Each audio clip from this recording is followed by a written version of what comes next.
All right, eBay, thanks for stopping by, checking out the video. We'll do a little detail here on this 2003 Brazilian 1959 reissue out of the Gibson Custom Shop. Truly a phenomenal instrument. Great top, great color, great tone. I mean, it's really amazing all the way around.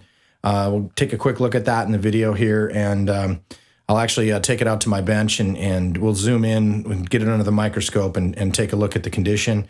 And maybe I'll plug it in a little bit too and see if we can just give you a quick sound sample. So I'll run it here for you in front of the camera, and you can kind of get a feel for it in all directions. You can see that color is just a great paint job.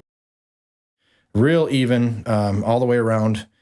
The fade is very uniform and very gradual going in. The flame top is just amazing on this one. Same with the back. Perfect heritage cherry back here. Interesting on this instrument, kind of went, I don't know if they're doing a vintage look, if they did it intentionally, or if it's just the way the wood absorbed it, but it kind of actually has more of a little bit of a mahogany color on the neck, and a little bit on the, on the bouts here, a little bit different coloration here. I think it's just how the grain absorbs, and I'm not sure if I can get this on there. Is this neck actually has flames through here. You can actually see a little bit of movement in the mahogany, which is rare. And same thing in this section on the fretboard. There's a lot of flaming in the Brazilian itself. And speaking of flame, let's see if we can get in on this section here and actually show some of this depth and movement that exists in that top. Let me go to a different camera here, and you can really see there we got it. You got the three-dimensional all through this section. I mean, look at that. It looks about a ½ inch deep. A lot of depth, a lot of motion in this top. And as you move through it, you get that back line back in there. See it all through here. Even got some flames down on the horn. Same thing up in here. Just a phenomenal, let's see if I can get there, it goes. Just a phenomenal top. As you can see, just no dropouts, edge to edge, all the way around. Just it's really a beautiful guitar. I just can't say enough about that. See if we can get the Brazilian itself. That looks possibly in the video just like it's a difference in color, but it's actually, you actually get some motion out of it as you move it in the light. I think you can almost see it there. There's actually, again, a flame through in this section. It's a very consistent Brazilian. Some of them will have a lot of different coloration. You've got this flame section up in here, and it goes through and it just gets darker and darker and darker. Nice even grain, nice even tone, pretty consistent density through the whole thing, and it really gives the guitar a nice open snap. And at 8.1 pounds, which is a wonderful weight on a historic, this guitar really has just a really big open sound. Let's see if we can get, I'll bring a mic down on it and see if we can show you this. Acoustically, it really just opens up. When you're just playing it, not plugged in. And, if you're starting with a big sound like, acoustically, you're going to have a much better tone going through your amps because, your source is it's just better.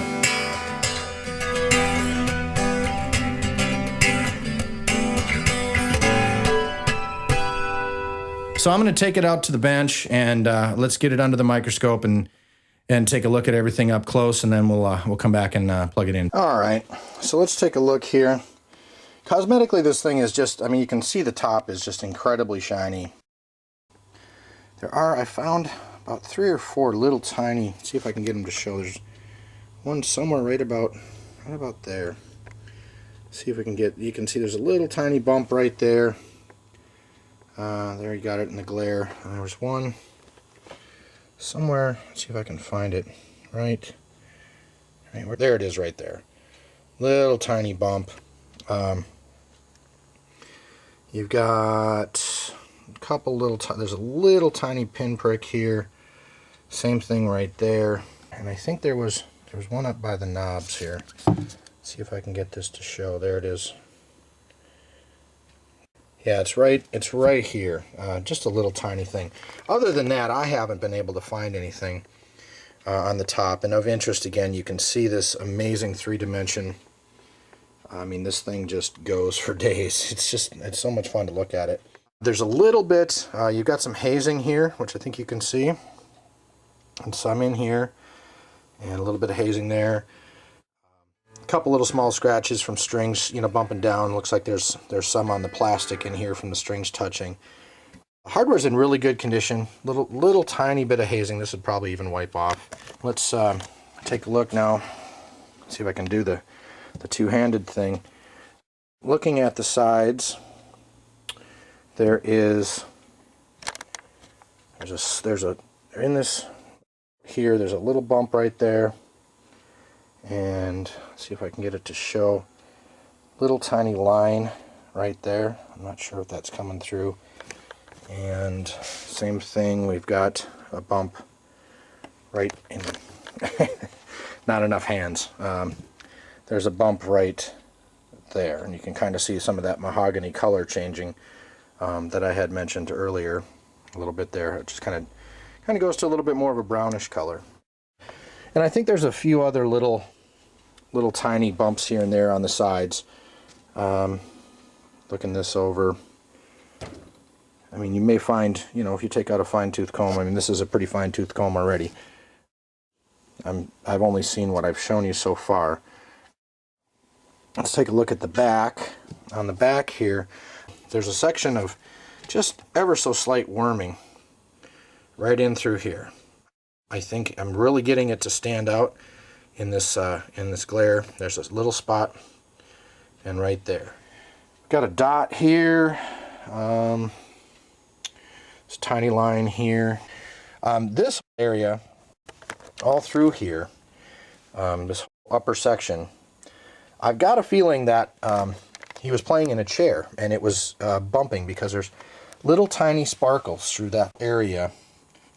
Nothing that really stands out unless you catch the light just right, but there's, you know, one here, one here, one here. You know, there's a bunch of little ones through here and here and here. Probably could be buffed out. I don't know if you take it to your luthier, they might be able to buff that out of there. Just some little marks. I just wanted you to aware of them. There's a little bit deeper one, right? The rest of these are just little sparkles. If we take a look at the neck, see if I can get that into the light. You can kind of see that. You can kind of see how the color goes from that cherry and then moves over into the brown. You got yourself a flamed mahogany neck. It's kind of hard to beat. Get the headstock up here. Take a look. Everything's real clean on the headstock. And take a look at the front. No, I don't see any dings. There's a couple surface scratches, I suppose, just from changing strings or something like that. Looks really good. And if we take a look, see if we can get this flame to light up. Very cool looking. We'll walk this fretboard for you. See if we can get some motion on that. I think you can kind of see it. It kind of rocks with the light. But anyways, so we'll go through this from top to bottom. It's a really good looking Brazilian. Definitely a wonderful consistency. Nice and hard. Sounds great. Really adds to the tone of the instrument. But that's about it. I really, I've looked over the thing since I picked it up from him a few days ago, and I've looked it over, and that's about all I could see. So not mint, but not too far from it. All right, so we're back in the studio. I've got this thing plugged into a Marshall DSL 100. I'm playing on channel A, the green channel, with the crunch button in, and quite a bit of gain. Gives us kind of a plexi tone, if you will.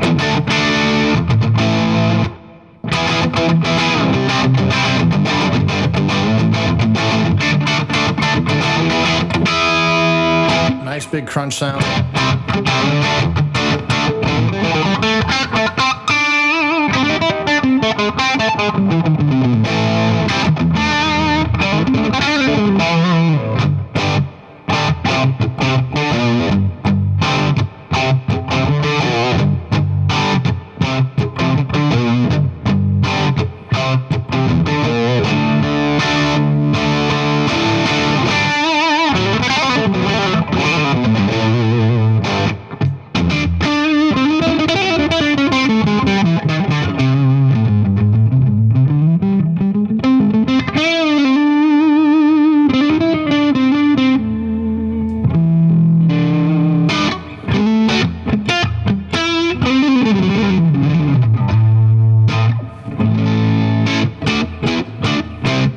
Nice snappy sound to it, but yet still has that nice big, rich, full content sound as well. So you get a lot of nice starts.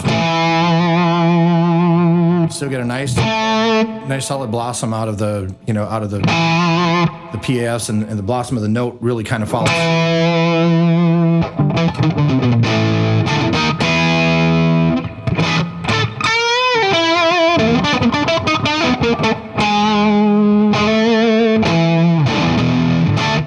So go up and let me roll this back a little bit.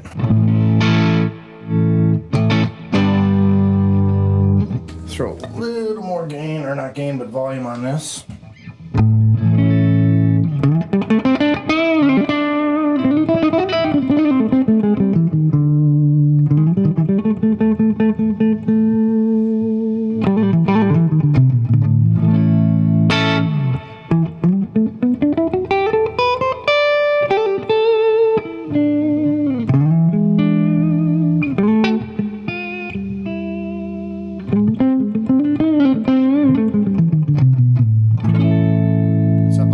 Pick up there.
Kind of get the idea.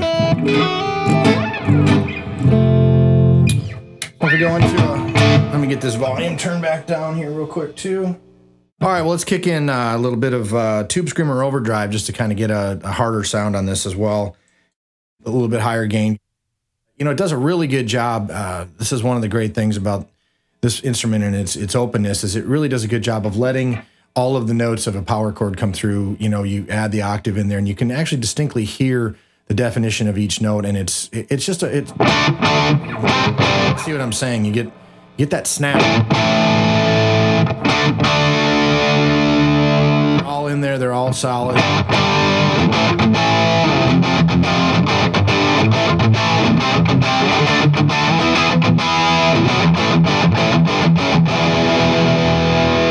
Nice and tight, jump right off the pick, but then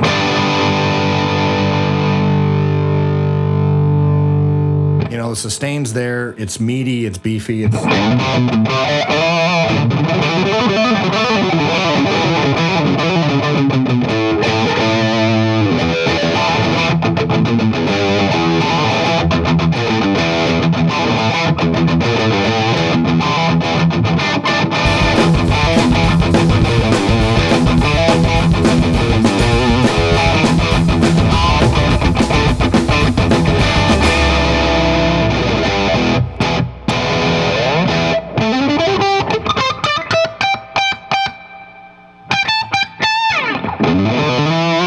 just playing with you. Anyways, great guitar.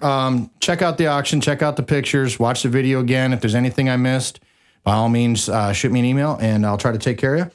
I wish you all the best, and I think that's about it. If you need to contact me, I actually have my email address showing in the auction for if you want to get to me direct, or you can go to me through eBay.